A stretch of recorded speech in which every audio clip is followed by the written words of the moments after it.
Hello friend, welcome back to my channel. कैसे हैं आप सब। तो आज हम बात करेंगे प्रेगनेंसी में सेकंड ट्रिमेस्टर के बारे में।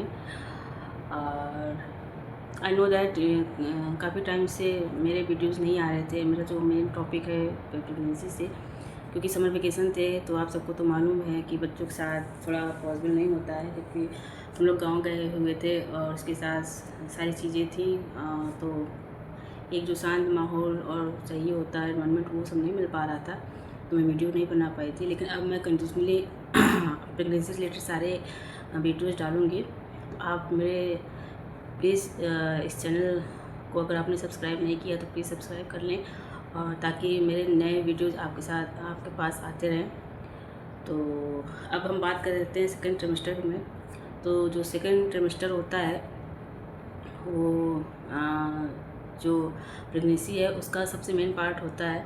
तो इसी से सारे रिलेटेड चीज़ें मैं शेयर करूँगी, जो मेरे एक्सपीरियंस थे, मैं क्या करती थी क्या नहीं किया और आपको क्या करना चाहिए, वो सारी चीज़ें आपको बताऊँगी। तो इससे जो न्यू मॉम है या प्रेगनेंसी की आप प्लानिंग कर रही हैं तो आपको इससे हेल्प मिलेगी। तो प्लीज़ मेरे इस वीडियो के साथ बने रहें। तो चलिए स्टार्ट करते हैं। तो फ्रेंड्स, अब हम बात करेंगे कि सेकेंड ट्रिमेस्टर होता क्या है। तो सेकेंड ट्रिमेस्टर मोस्टली 13वें हफ्ते से 27वें हफ्ते के बीच का जो समय होता है वो सेकेंड ट्रिमेस्टर का होता है। और नॉर्मली लैंग्वेज में बोले तो आप इसको हैप्पली ट्रिमेस्टर भी बोल सकते हैं, क्योंकि इस ट्रिमेस्टर के दौरान आपके जो मॉर्निंग सिकनेस, वॉमिटिंग वगैरह ये सारी जो चीज़ें होती हैं ये ठीक हो जाती हैं। एनर्जी लेवल है वो पहले से बूस्ट हो जाता है। पहले जैसे आप एनर्जेटिक हो जाते हैं, आपकी डेली रूटीन एक नॉर्मल डेली रूटीन स्टार्ट हो जाती है। ठीक है। और उसके अलावा फिर अब हम बात करेंगे बच्चे में क्या चेंजेस होते हैं। तो बच्चे में जो उसकी जो ग्रोथ है वो तेज़ी से स्टार्ट हो जाती है। बच्चा तेज़ी से बढ़ने लगता है। उसकी जो 7 से 8 सेंटीमीटर बच्चा बढ़ता है। इसके अलावा 20 से 25 ग्राम वेट होता है बच्चे का। और उसके फेशियल फीचर्स हैं और जो उसके बॉडी पार्ट्स है वो बनते हैं और बहुत तेज़ी से बच्चा डेवलप करता है। तो इस टाइम पे आपको अच्छी खान पान और अच्छे डाइट की सलाह दी जाती है। जितना अच्छा आपका डाइट होगा, जितनी अच्छी आप डाइट लेंगे तो बेबी की ग्रोथ उतनी अच्छी होगी। तो इसके बाद हम बात करते हैं कि माँ में क्या चेंजेस होते हैं, माँ में क्या बदलाव होते हैं। तो सबसे पहली चीज़, सेकेंड ट्राइमेस्टर में बेबी ग्रोथ स्टार्ट होती है, बेबी तेज़ी से बढ़ने लगता है। तो उसमें बेबी की मूवमेंट स्टार्ट हो जाती है। ये हालांकि ये हो सकता है कि माँ को लेट फील हो, उस टाइम फील नहीं होता, लेकिन यहाँ ये है कि बेबी मूवमेंट करने लगता है, पेट हल्का सा बाहर आने लगता है, आपके पेट में चेंजेस होते रहते हैं। और मूड स्विंग्स वगैरह, मॉर्निंग सिकनेस, ये सारी चीज़ें कम हो जाती हैं, थकान कम हो जाती है। हाँ, और इसके अलावा कॉन्स्टिपेशन और ये कमर बैक पेन, ये बहुत लोगों को स्टार्ट हो जाती है।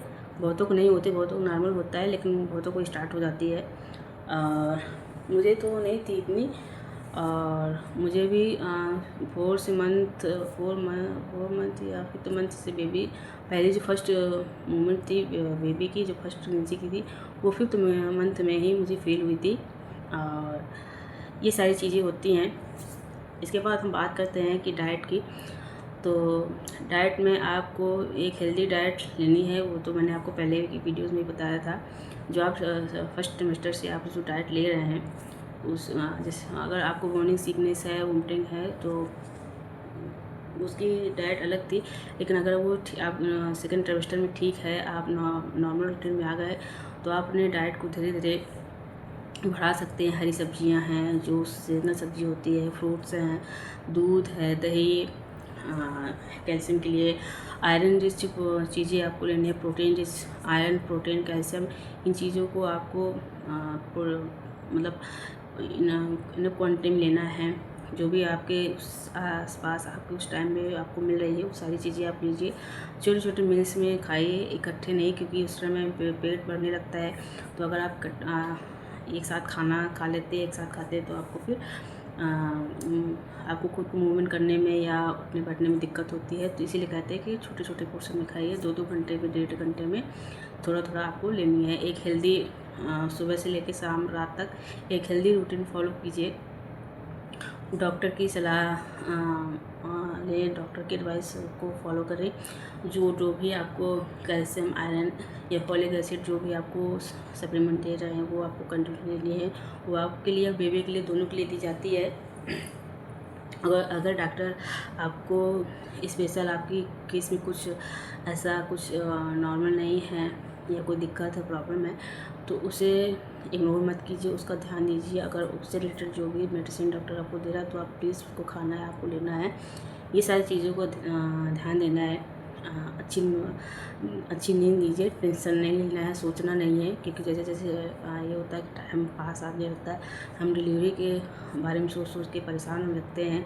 और मोस्टली रात में ज़्यादा ये प्रॉब्लम होती है कि सोचने या हम सोचने लगते, डरने लगते हैं, तो हमको नींद नहीं आती। ये चीज़ नहीं करनी है। अगर आप जितनी अच्छी नींद लेंगे उतनी अच्छी आपकी बेबी की ग्रोथ होगी। 7 से 8 घंटे की नींद और दोपहर में 1 से 1.5 घंटे की नींद काफ़ी है। और इसके साथ साथ अगर आप नॉर्मल प्रेगनेंसी है, आपकी कोई दिक्कत प्रॉब्लम नहीं है, तो हल्का एक्सरसाइज, योगा या वॉक ये आप करती रहें। ये सारी चीज़ों का ध्यान दें तो एक हेल्दी प्रेगनेंसी हमारी कब प्रेगनेंसी हमारी कब निकल जाएगी हमें पता भी नहीं चलेगा। तो और उसके अलावा एक विशेष बात का ध्यान देना है कि आपको भारी सामान नहीं उठाना, कोई भारी काम नहीं करना है। हल्का फुल्का काम कर सकते हैं, वो ज़रूरी भी है आपकी बॉडी के लिए। ये भी नहीं है कि आपको सारा दिन बेड रेस्ट करना है, अगर आपको डॉक्टर ने रिकमेंड नहीं किया है। क्योंकि अगर आप सारा दिन रेस्ट करते तो भी आपका ज़्यादा वेट बढ़ने का डर रहता है, जो कि प्रेगनेंसी डिलीवरी के बाद वेट कम करना बहुत ज़्यादा मुश्किल हो जाता है। तो इस चीज़ की भी कोशिश करनी है कि एक्टिव रहना है, लेज़ी नहीं होना है, आराम भी करना है, काम भी करना है, इस सारी चीज़ों को बैलेंस में करके रखना है। और अगर आप इस सारी टिप्स फॉलो करेंगे तो मैं गारंटी देती हूँ कि आपकी प्रेगनेंसी बहुत अच्छी मौसम में चलेगी, स्मूथ चलेगी। तो इसके बाद मैं अगले वीडियो में जो 14 वीक्स हैं उसके बारे में बात करूँगी, उसकी टिप्स और ये सारी चीज़ें आपसे बताऊँगी। तो अगर आपको मेरा वीडियो पसंद आया है तो प्लीज़ मेरे वीडियो को शेयर कीजिएगा, लाइक कीजिएगा और मेरे चैनल को सब्सक्राइब कीजिएगा। तो अपना ध्यान रखें, फिर मिलते हैं, बाय।